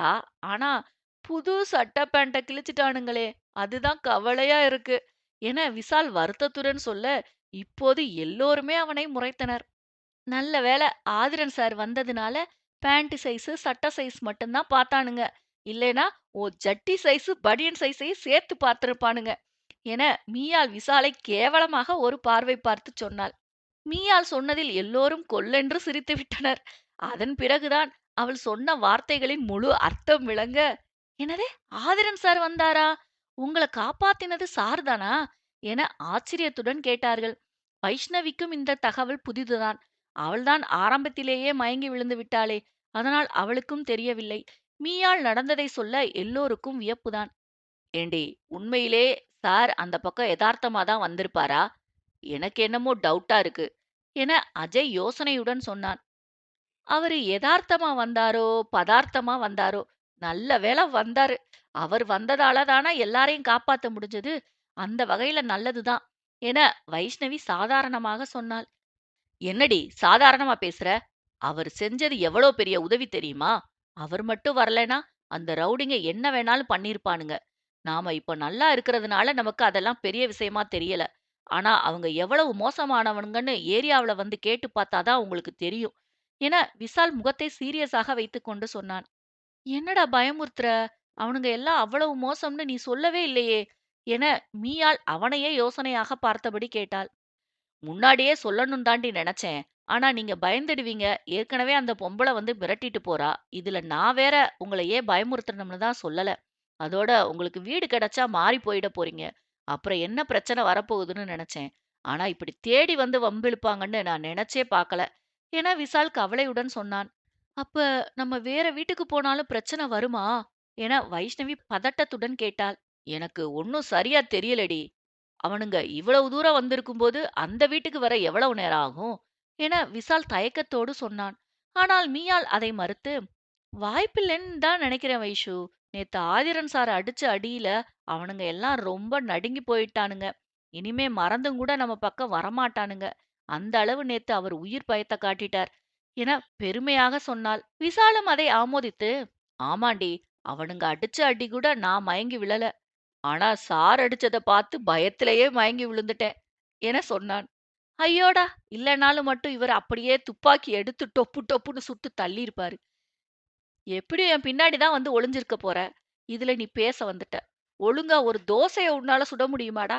நீ மட்டும் நேத்து நடந்தத பத்தி ஏதாவது வாயத் திறந்த, அப்புறம் நான் என்ன செய்வேனே தெரியாது என மீயாள் எகிறிக் கொண்டு வந்தாள். என்னவோ வைஷ்ணவிக்கு ஆதிரனை ஆரம்பத்திலிருந்தே பிடிக்கவில்லை. இப்போது மீயாள் அவனுக்கு சப்போர்ட் செய்வதை பார்த்து தன்னை விட அவளுக்கு யாரும் முக்கியமாக இருக்கக்கூடாது என்ற பொறாமை உணர்வு தோன்ற எரிச்சலோடு அவர்கள் பேசுவதை பார்த்து கொண்டிருந்தாள். விஷு தான் அவ்வளவு தூரம் சொல்றானேடி, நீ அந்த ஆதி சார் கிட்ட இருந்து கொஞ்சம் தள்ளியே இரு. அந்த ஆளுங்களையே அவ்வளவு தூரம் அடிச்சிருக்காருன்னா அவர் எவ்வளவு பயங்கரமானவரா இருக்கணும் என வைஷ்ணவி எச்சரிக்கையாக சொன்னாள். ஆனால் மீயாள் மறுப்பாக தலையசைத்து, அந்த மாதிரி ஆளுங்கள அப்படி தாண்டி அடிக்கணும். நீ அப்போ மயங்கி விழுந்துட்ட. ஆனா அவனுங்க என்கிட்ட பேசுனத நீ பார்த்திருந்தா நிச்சயம் இப்படி சொல்லியிருக்க மாட்ட. அந்த நேரத்துல ஆதி சார் மட்டும் வரலைன்னா அவனுங்க நம்ம 2 பேரையும் என்ன வேணும்னாலும் பண்ணியிருப்பானுங்க. அத இப்ப நினைச்சாலும் எனக்கு உடம்பே நடுங்குது. அவருக்கு கண்டிப்பா நம்ம நன்றி தான் சொல்லணும். நீங்க 2 பேரும் டிஸ்சார்ஜ் ஆகி போன உடனே முதல்ல அவர பார்த்து மறக்காம தேங்க்ஸ் சொல்லணும் என பெருமையுடனும் பூரிப்புடனும் சொல்லிக் கொண்டிருந்தாள். போதுண்டி, வந்ததிலிருந்து அவர் புகழ் பாடி காத வலிக்க வைக்கிற. தேங்க்ஸ் தானே சொல்லணும், சொல்லிக்கலாம். இந்த பேச்சை இத்தோட விடு என வைஷ்ணவி எரிந்து விழுந்தாள். அவளை மீயாள் விசித்திரமாக பார்த்துவிட்டு மேற்கொண்டு எதுவும் பேசவில்லை. விசால் இன்னும் 2 நாள் ஹாஸ்பிட்டலில் இருக்க வேண்டும் என்று சொல்லிவிட வைஷ்ணவியை மட்டும் அழைத்துக் கொண்டு எல்லோரும் கிளம்பினார்கள். விசால் ஒரு அவசர வேலை வந்துவிட்டதாக வீட்டில் சொல்லியிருந்தான். அதனால் 2 நாள் வெளியூர் பயணமாக சென்று இருப்பதாகவும் சொன்னான். பெண்களாக இருப்பதால் அவனது நிலையைச் சொன்னால் அவர்கள் பயப்படுவார்கள் என நினைத்து யாரும் சொல்லவில்லை. வீட்டிற்கு போவதற்கே மீயாளுக்கும் வைஷ்ணவிக்கும் பயமாக இருந்தது. அங்கே அந்த குடிகாரனின் மனைவி இருப்பாளே, அவள் வரிந்து கட்டிக்கொண்டு சண்டையிடுவாளே என பயந்தார்கள். மீயாள், வைஷ்ணவி, விசால் மூவருமே வேலைக்கு விடுப்பு எடுத்து இருப்பதால் அன்வரும் அஜயும் கட்டாயம் வேலைக்கு செல்ல வேண்டிய நிலை ஏற்பட்டது. அதனால் அவர்களாலும் துணைக்கு வர முடியவில்லை. அதே நேரம் பெண்கள் தங்கள் பயத்தைச் சொல்லி இருந்தால் அவர்கள் எப்பாடுபட்டேனும் துணைக்கு வந்து இருப்பார்கள். ஆனால் அவர்களையும் இதில் இழுத்துவிடக் கூடாது என நினைத்தவர்கள் 2 நாட்கள் மட்டும் அந்த குடிகாரன் மனைவியின் பேச்சை பொறுத்திருந்து விட்டு விசால் வந்ததும் இங்கிருந்து காலி செய்ய வேண்டும் என நினைத்தார்கள். அவர்கள் எதிர்பார்த்தது போலவே அந்த தெருவுக்குள் நுழைந்த போதே அந்த குடிகாரனின் மனைவி ரோட்டில் நின்று கத்திக் கொண்டிருந்தாள். அதுவும் இவர்களை பார்த்ததும் மண்ணை அள்ளி தூவிவிட்டு நாசமாய்ப் போவீர்கள் என சாபமிட்டுக் கொண்டிருந்தாள். இன்னதுதான் பேச வேண்டும் என இல்லாமல் முறையற்று கண்டபடி பேசத் தொடங்கிவிட்டாள். அதிலும் இரு பெண்களும் விபச்சாரத் தொழில் செய்கிறதாகவும் அதனால்தான் ஊரில் உள்ள ஆம்பளைங்கள் எல்லோரும் அவர்களுக்கு வக்காலத்து வாங்கி வருகிறார்கள் எனவும் பேசினாள். என் புருஷனும் அண்ணன்மார்களும் மருத்துவமனையில் இருந்து வந்ததும் உங்களுக்கு இருக்கிறது, உங்களை அப்படியே சும்மா விடமாட்டேன் என கத்திக் கொண்டிருந்தாள். அன்றைக்குப் போல சண்டைக்கு வருவாள், அவளுக்கு தகுந்த பதில் கொடுக்கலாம் என இவர்கள் நினைத்திருக்க, அவள் கண்டமேனிக்கு பேச இவர்களால் அவள் அளவு தரத்தில் இறங்கி பேச முடியவில்லை. 2 நாட்கள் விசால் வரும் வரையில் சமாளித்து விடலாம் என நினைத்திருக்க, அங்கே 2 மணி நேரம் கூட நிற்க முடியாது என புரிந்து போக பொறுத்து பொறுத்து பார்த்துவிட்டு, இனி இங்கே நிற்பது வீண். விசால் வரும் வரை ஏதாவது ஹாஸ்டலில் சேர்ந்து கொள்ளலாம் என முடிவெடுத்தார்கள். இதற்கு மேலும் இங்கே நின்று இந்த பெண்மணியின் தேவையற்ற அசிங்கமான பேச்சுக்களை கேட்க முடியாது. அங்கிருந்து உடனே கிளம்பலாம் என முகம் வாடத் திரும்ப அங்கே நின்று இருந்தவர்களை பார்த்து அப்படியே அதிர்ந்து நின்று விட்டார்கள். அத்தியாயம் 25. அந்த குடிகாரனின் மனைவியின் பேச்சை தாங்க முடியாமல் மீயாளும் வைஷ்ணவியும் விசால் வருமுறை தற்சமயம் ஏதாவது ஹோட்டலிலோ ஹாஸ்டலிலோ தங்கிக் கொள்ளலாம் என திரும்பி நடக்க, அங்கே நின்றிருந்த தங்கள் பெற்றோர்களைக் கண்டு என்ன செய்வதென்றே புரியவில்லை. இவர்கள் எப்படி இங்கே வந்தார்கள்? அதுவும் சொல்லாமல் கொள்ளாமல். நாங்கள் இருக்கும் இருப்பிடம் கூட இவர்களிடம் சொல்லவில்லையே. எப்படி இந்த இடத்தை கண்டுபிடித்து வந்திருப்பார்கள் என இருவருக்கும் அதிர்ச்சியின் மேல் அதிர்ச்சியாக இருந்தது. அந்த குடிகாரன் மனைவி இன்னும் நிறுத்தாமல் ஏதேதோ பேசிக் கொண்டிருக்க, தங்கள் பெற்றோருக்கு முன்பு அதையெல்லாம் கேட்டுக்கொண்டிருக்க இருவருக்குமே மிகுந்த சங்கடமாக இருந்தது. அம்பிகாவும் சங்கீதாவும் அழுகையோடு பெண்கள் இருவரையும் பார்க்க, நாகேந்திரனும் ராகவனும் முகம் சிவக்க நின்றிருந்தனர். அவர்களை பார்த்தால் கண்டிப்பாக அந்த பெண்மணியை அடித்து விடுவார்கள் போல அத்தனை ஆவேசமாக நின்று இருந்தார்கள். அவர்கள் வேறு அவள் மீது கை வைத்து தேவையில்லாத ரசபாசமானால் என்ன செய்வது என இரு பெண்களும் அவர்களிடம் வேகமாக வர, அதற்குள் காரிலிருந்து இறங்கிய ரகுவரன் வேகமாக அந்த பெண்மணியின் முன்னால் சென்று நின்றான். தங்களை தாண்டிக் கொண்டு அந்த குடிகாரனின் மனைவியிடம் செல்லும் ரகுவரனை இரு பெண்களும் செய்வதறியாது திகைத்துப் பார்த்தனர். இவன் எப்படி இங்கே வந்தான் என யோசித்தவர்கள் அப்போதுதான் தங்கள் பெற்றோர் வந்ததற்கான காரணம் யார் என்பதை தெரிந்து கொண்டார்கள். ஆனால் இவனுக்குமே தங்கள் வீடு எப்படி தெரியும்? அப்படியானால் தங்களை அவன் இன்னமும் கண்காணித்துக் கொண்டுதான் இருக்கிறான். ஏய், வாய மூடு! இன்னும் ஒரு வார்த்தை பேசுனா அடிச்சு பல்லெல்லாம் உடைச்சிடுவேன் என்ற ரகுவரனின் உறுமலில் அந்த குடிகாரனின் மனைவி பயந்து போய் ஆவென்று வாயை பிளந்து அவனை பார்த்தாள். பொம்பளை தானே நீனு? ரோட்ல நின்னு என்ன பேசணும் என்ன பேசக்கூடாதுன்னு தெரியாது? அதுவும் சின்ன பொண்ணுங்க 2 பேர்கிட்ட இப்படியா பேசுவாங்க? அறிவில்ல உனக்கு? என ரகுவரன் எகிறினான். அந்த பெண்மணியோ கோபத்துடன், உனக்கு என்ன வலிக்குது? நான் அப்படிதான் பேசுவேன். அவளுங்க என் புருஷனையும் அண்ணன்களையும் ஆள் வச்சு அடிச்சு ஹாஸ்பிட்டல்ல கொண்டு போய் போட்டிருக்காளுங்க. அவளுகள சும்மா விட சொல்றியா? நான் அப்படித்தான் பேசுவேன் என உள்ளுக்குள் பயம் இருந்தாலும் வெளியே விறப்பாக பேசினாள். இன்னும் ஒரு வார்த்தை அவங்கள பத்தி தப்பா பேசி பாரு, அதுக்கப்புறம் உனக்கு பேசுறதுக்கு வாயே இல்லாம பண்ணிடுவேன் என்றவன் தொடர்ந்து, இவங்கெல்லாம் ஏன் ஃபேமிலி. அவங்க 2 பேரையும் என்ன பேசினாலும் எனக்கு கண்டிப்பா வலிக்கும். நான் கேட்காம வேற யார் கேப்பா? என அவன் ஆவேசமாக சொன்னான். அதில் அந்த பெண்மணி இன்னமும் கடுப்புற்று, ஆமா, அவளுங்களுக்கு ஆம்பளைங்களுக்கா பஞ்சம்? அதான் ஊரெல்லாம் வச்சிருக்காளுங்களே என ஆரம்பித்து அடுத்த என்ன பேசியிருப்பாளோ, ஏய் என்று கையோங்கிக் கொண்டு ரகுவரன் அவள் அருகில் செல்ல பயத்தோடு பின்னால் நகர்ந்து கொண்டாள். இன்னும் ஒரு வார்த்தை பேசுன அவ்வளவுதான் என சொல்ல அதற்கு மேல் அவளுக்கு எதுவும் பேச தைரியம் வரவில்லை. கூட்டத்தை பார்த்தவுடன், இங்க என்ன வேடிக்கை? அடுத்தவங்க வீட்ல ஏதாவது நடந்தா எப்பன்னு காத்துக்கிட்டு இருப்பீங்களா? போங்க முதல்ல இங்கிருந்து. அந்த பொம்பளைய பத்தியும் தெரியும், அவ புருஷன பத்தியும் உங்களுக்கு தெரியும். எல்லாம் தெரிஞ்சும் இந்த பொண்ணுங்களுக்கு ஆதரவா ஏதாவது பேசினா குறைஞ்சா போயிடுவீங்க. கேட்டா புருஷன் ரவுடி, அண்ணனுங்க ரவுடி, வந்து சண்டை போடுவாங்கன்னு சொல்லுவீங்க. இன்னைக்கு இவங்களுக்கு நடந்த பிரச்சனை நாளைக்கு உங்களுக்கும் நடக்காதுன்னு என்ன நிச்சயம்? அப்படி நடக்கும்போது மீசைய வலிச்சிட்டு புடவைய கட்டிட்டு குப்புற படுத்து தூங்கிடுங்க. தப்பி தவறி வெளியில வந்துடாதீங்க. வந்தா இவ புருஷனால உங்களுக்கு கூட பாதுகாப்பு இருக்காது என நக்கலாக சொல்லிவிட்டு மீயாள், வைஷ்ணவி மற்றும் அவர்களுடைய பெற்றோர்கள் எல்லோரையும் அவர்கள் குடியிருந்த அந்த காலனி வீட்டுக்குள் அழைத்துச் சென்றான். அந்த வீட்டுக்குள் சென்றவன் அந்த வீட்டையும் அவர்களையும் மாறி மாறி பார்த்தான். ஒரு ஹால், ஒரு ரூம், ஒரு கிச்சன் என அந்த வீடு ரொம்பவும் சாதாரணமாக இருந்தது. என்ன மியா, இந்த வீடு இவ்வளவு சின்னதா இருக்கு? ஏன் இந்த மாதிரி ஒரு இடத்துல வந்திருக்கீங்க என ரகுவரன் தெரியாதது போல் கேட்டான். செய்வதையெல்லாம் செய்துவிட்டு கேள்வி வேறா என இருவரும் அவனை முறைத்து பார்த்தார்கள். நீ எல்லாம் கேட்டு நாங்கள் ஒன்றும் பதில் சொல்ல வேண்டிய அவசியமில்லை என அவர்கள் தலையை திருப்பிக் கொண்டு நிற்க, அதே கேள்வியை சங்கீதாவும் ராகவனும் கேட்டபோது அவர்களால் பதில் சொல்லாமல் இருக்க முடியவில்லை. சாரிமா, உங்ககிட்ட முன்னாடியே சொல்லுவோம்னு நினைச்சேன். ஆனா தெரிஞ்சா நீங்களும் கஷ்டப்படுவீங்கன்னு தான் சொல்லல. வேற நல்ல வேலை வாங்கித் தரேன், இந்த வேலையை விட்டுட்டு வாங்கன்னு ஒரு புறம்போக்கு சொன்னதை நம்பி நாங்களும் அந்த வேலையை விட்டுட்டோம். இங்க வந்தா வேலையும் சரியில்லை, சம்பளமும் ஒத்து வரல. ஆனா கான்ட்ராக்ட்ல சைன் வாங்கிட்டாங்க. நாங்களும் அவனை நம்பி சரியா படிச்சு கூட பார்க்காம அதுல கையெழுத்து போட்டு கொடுத்துட்டோம். இன்னும் 3 வருஷத்துக்கு வேற எந்த வேலைக்கும் போக முடியாது. அங்கதான் வேலை பார்த்தாகணும். அவங்க கொடுக்கிற சம்பளத்துக்கு இந்த மாதிரி வீட்ல தான் எங்களால இருக்க முடிஞ்சது. அதோட ஊர்ல நமக்கும் ஒரு சில கமிட்மெண்ட்ஸ் வேற இருக்கே. அதனால தான் அட்ஜஸ்ட் பண்ணிட்டு இங்க குடி வந்தோம். இங்க வாடகையும் கம்மி. இந்த வீடு கம்பெனில இருந்து பக்கம். அதான் இங்க வந்தோம் என மீயாள் சொல்ல ரகுவரன் முகம் மாறி போனது. எந்த பொறுக்கி பையன் உங்களை ஏமாத்துனதுன்னு சொல்லுமா. நேர்ல போய் அவனை உண்டில்லன்னு ஆக்குறேன் என நாகேந்திரன் சீறி பாய்ந்தார். ஆமா, நம்ம பொண்ணுங்கள ஏமாத்துனது இல்லாம அங்கேயே வேலை பார்க்குற மாதிரி கான்ட்ராக்ட்ல சைன் வேற வாங்கியிருக்கான். அவன் எப்பேர்ப்பட்ட தில்லாலங்கடியா இருக்கணும். நீங்க 2 பேரும் புத்திசாலிங்க தானே?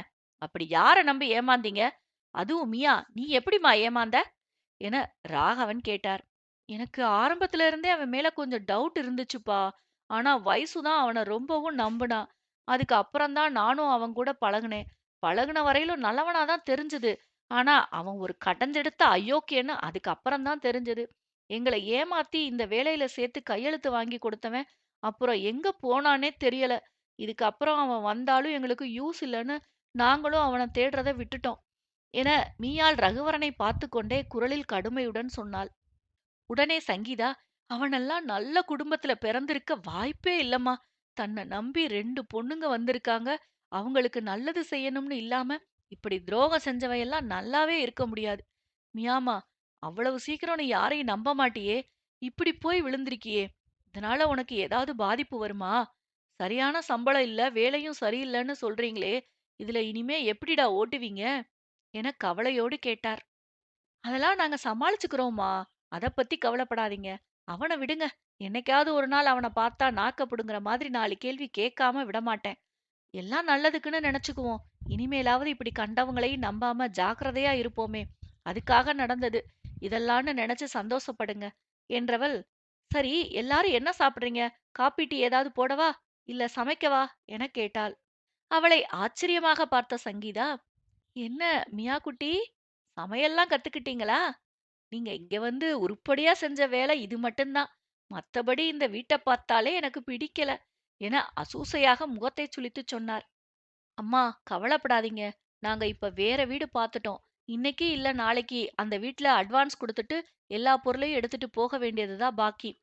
அப்புறம் நான் மட்டும்தான் சமையல் கத்துக்கிறேன். வைஷ்ணவி இன்னும் அதே சோம்பேறி தான். காலையில வேலைக்கு கிளம்ப 1/2 மணி நேரம் முன்னாடி தான் எழுந்திருக்கிறா. என்ன சொல்ல, என்னதே என்றபடி அம்பிகா அவளை வசைபாட ஆரம்பித்தார். ஏண்டி என பார்வையாலே வைஷ்ணவி அவளை பாவமாக பார்க்க, மீயாள் அவளை பார்த்து சிரித்தாள். அதுவரை அமைதியாக இருந்த ரகுவரன் தானும் அங்கேதான் இருக்கிறேன் என நினைவுபடுத்த எண்ணினான் போல தொண்டையை கனைத்துக் கொண்டான். அங்கிள், நான் வேணும்னா ஒரு ஐடியா சொல்லவா? ஏன் மியாவும் வைஷுவும் ஏன் மியாவும் வைஷுவும் அங்கேயும் இங்கேயும் இருந்து கஷ்டப்படணும்? எங்க இருந்தாலும் பொண்ணுங்க தனியா இருந்தா ஆபத்து தான். அதோட இந்த பக்கம் நல்ல லேடிஸ் ஹாஸ்டல் ஒண்ணும் இல்ல. வேற லேடிஸ் ஹாஸ்டல் கொஞ்சம் தூரத்துல இருக்கு. அங்க போனா அவங்களால சரியான நேரத்துக்கு வேலைக்கு போக முடியாது. அதுக்கு பதிலா பக்கத்துல தான் எங்க கம்பெனி எம்டியோட கெஸ்ட் ஹவுஸ் இருக்கு. அதுக்கு அடுத்த வீட்ல தான் நானும் குடியிருக்கேன். அந்த கெஸ்ட் ஹவுஸ் இப்ப சும்மா தான் இருக்கு. நான் வேணும்னா எம்டி கிட்ட பேசி பார்த்து அங்கேயே 2 பேரையும் குடி வைக்கவா? அங்க செக்யூரிட்டி இருக்கிறதுனால யாரும் இது போல தேவையில்லாம பிரச்சனை பண்ண முடியாது. நானும் அங்க பக்கத்துல இருக்கிறதுனால ஏதாவது தேவைனா என்னையே கேட்கலாம். இது மாதிரி யார் மூலமாவும் எந்த பிரச்சனையும் வராம நான் பார்த்துப்பேன். என ரகுவரன் சொல்ல, மீயாளும் வைஷ்ணவியும் அவனை அதிர்ச்சியாக பார்த்தனர். அவன் ஏற்பாடு எல்லோருக்கும் பிடித்தாலும், என்னவோ ஒரு தயக்கம் காரணமாக உடனே யாராலும் ஒத்துக்கொள்ள முடியவில்லை. எம்டியுடைய கெஸ்ட் ஹவுஸ் என்கிறான். அங்கு சென்று 2 கல்யாணமாகாத இளம் பெண்களை எப்படி தனியாக வைப்பது என அவர்களுக்கு ஒரே யோசனையாக இருந்தது. அவர்களது யோசனையை புரிந்து கொண்ட ரகுவரன் அவர்களை சம்மதிக்க வைக்கும் வண்ணம் நைச்சியமாக பேசினான். பேசாம ஒண்ணு பண்ணுங்க அங்கிள். உங்களுக்கு டவுட்டா இருந்தா நாளைக்கே நீங்க வந்து அந்த வீட்ட பாருங்க. உங்களுக்கு எல்லாம் திருப்தியா இருந்து பிடிச்சிருந்தா மட்டும் அங்க இவங்கள குடி வைப்போம். இல்லைன்னா வேற ஏதாவது இடம் பார்க்கலாம். அங்க இவங்க மட்டும் இல்ல, நிறைய பேர் இருப்பாங்க. பக்கத்திலேயே அங்க வேலை செய்யறவங்க குவார்ட்டர்ஸ் கூட இருக்கு. என ரகுவரன் தன்னை அவர்கள் நம்பவில்லையே என்பதைப் போன்ற சோகமான முகத்தை வைத்துக் கொண்டு சொன்னான். அதில் பதறிப்போன ராகவன், ச்சே ச்சே, அதெல்லாம் வேண்டாம் ரகு. உன்ன நம்பாம நாங்க வேற யார நம்ப போறோம்? உன் மேல எங்களுக்கு நம்பிக்கை கிடையாதா? நீயே சொல்லும்போது அது நல்ல இடமா தான் இருக்கும். அதெல்லாம் எங்களுக்கு ஒரு பிரச்சனையும் இல்ல. என்ன ஒண்ணு, 2 பொண்ணுங்களையும் வேலைக்கு அனுப்பி அதுல நாங்க உட்கார்ந்து சாப்பிடுறதா ஊருக்குள்ள ஏற்கனவே எங்கள பத்தி பேச்சு இருக்கு. இதுல வேற ஏதாவது இவங்களுக்கு பிரச்சனைனா ஊருக்குள்ள சொல்லவே வேண்டாம். தேவையில்லாம ஏதாவது பேசுவாங்க. அதனால தான் யோசிச்சோம். சரிப்பா, இதுக்கு மேலயும் இந்த வீட்ல இருக்க வேண்டாம். உங்க எம்டி கிட்ட கேட்டுட்டு எப்ப வரலாம்னு சொல்லு. உடனே நம்ம வீட்ட காலி பண்ணிடுவோம் என சொன்னார். சங்கீதாவும் நாகேந்திரனும் கூட அதையே தான் ஆமோதித்தனர். சரி அங்கிள், நீங்க எல்லாத்தையும் பேக் பண்ணி வைங்க. நான் அவர்கிட்ட பேசிட்டு ஈவினிங் வந்து உங்களை எல்லாம் அழைச்சிட்டு போறேன். பாய் ஆண்டி என்றபடி எல்லோரிடமும் விடை பெற்றுச் சென்றான். அவன் போட்ட நாடகத்தை அட பாவி என்றபடி மீயாளும் வைஷ்ணவியும் வேடிக்கை பார்த்திருந்தனர். தங்கள் பெற்றோருக்கு அவன் மீது எவ்வளவு நம்பிக்கை என்பது அவர்கள் அறிந்ததுதானே. ஆனால் அவன் அதை தவறாக பயன்படுத்தியதைத்தான் அவர்களால் தாங்க முடியவில்லை. தங்கள் வாழ்க்கையில் தங்களைத் தவிர எல்லோரும் முடிவெடுக்கிறார்கள் என்ற விரக்தி மீயாளை பெரிதாக சோர்வடைய செய்தது. ஆதிரன் சொன்னது போலவே இப்போது தங்களை அவன் வீட்டுக்கு வர வைத்து விட்டானே. அவன் சொன்னபோதே ஒத்துக்கொண்டிருந்தாலாவது கொஞ்சம் கௌரவமாக இருந்திருக்கும். இப்போது அவனே அங்கே வர வைத்தால் தன்னை எந்த மாதிரி நடத்துவான் என்பதைச் சொல்வதற்கு இல்லை. நேற்று தங்களுக்கு ஆபத்தில் உதவி செய்தான் தான். அன்பாக நடந்து கொண்டான் தான். ஆனால் அதையே அவனிடம் எப்போதும் எதிர்பார்க்க முடியாது. ஒரு நாள் இப்படி நடந்து கொள்பவன் திடீரென்று கோபப்படுவான். அவளால் அவனை அவ்வளவு சீக்கிரம் புரிந்து கொள்ள முடியவில்லை. என்ன ஒன்று, அவன் சொன்னதைப் போல நினைத்ததை சாதிக்கும் பிடிவாதக்காரன் என்பதை மீயாள் நன்றாக உணர்ந்து கொண்டாள்.